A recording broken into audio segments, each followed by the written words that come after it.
भाव है, इतनी बारिश में जब उसने मुझे ये चिट्ठी दी तब ये भीगी नहीं थी, और अभी इतनी बारिश के बाद भी ये चिट्ठी सूखी है।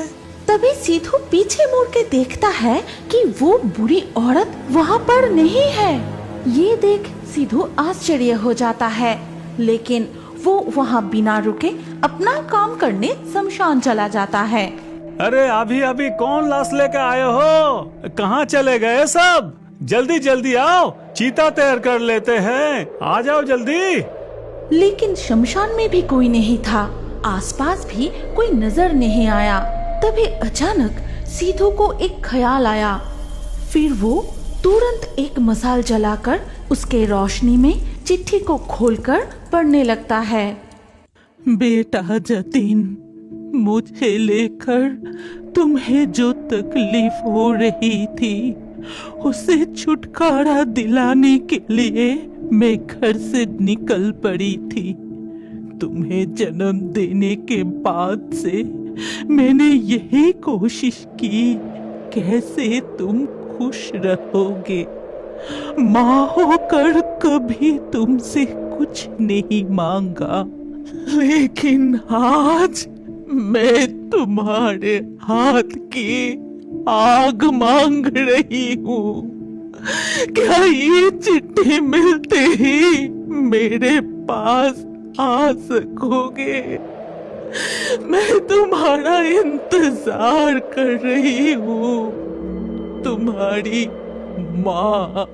ये कैसा बेटा है हाँ, जो अपनी माँ को ही छोड़ दिया?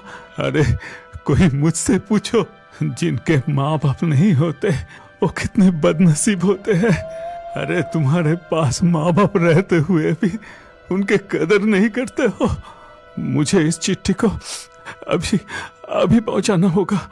ये कहकर सीधू डोम दौड़ते हुए उस पते की ओर चल पड़ता है। उधर लक्ष्मण दूध वाला रोज की तरह उसी रास्ते से निताई की चाय की दुकान पर दूध देने जा रहा था। ये देखो कंडो, निश्चय निताई भैया বৃষ্টিকার ঠান্ডা আমেজ में आज कुछ ज्यादा ही ঘুমিয়ে পড়েছে হবে। दुकान এখনো খোলেনি দেখছি, এবার কি করে? डरो मत बेटा, मैं तुम्हारे साथ यहाँ हूँ ना। तुम्हारे निताई भैया अभी आ जाएंगे, चले मत जाना। अगर उसे दूध नहीं मिला तो शमशान में आने वाले लोगों के लिए चाय कैसे बनाएंगे? আপনি কে আছেন মাজি? এখানে একা একা কি করছেন? अकेली कहाँ, तुम तो मेरे साथ हो, है ना? अच्छा उस तरफ देखो, कोई लेटा हुआ है, दिख रहा है? अच्छे से दिखाई नहीं दे रहा, पर लगता है कि पैर के नीचे कोई सोए আছে। हाँ बेटा, वो 5 दिन से कुछ भी नहीं खाया। क्या तुम उसे थोड़ा दूध पिला सकते हो? वो बुजुर्ग है और बीमार भी है, उसे चलने फिरने की क्षमता भी नहीं है। জরুর দিবে, ইতে সমস্যা কোথায়? আমি আভি যাকে উনাকে দুধ পিলাকে আসছি।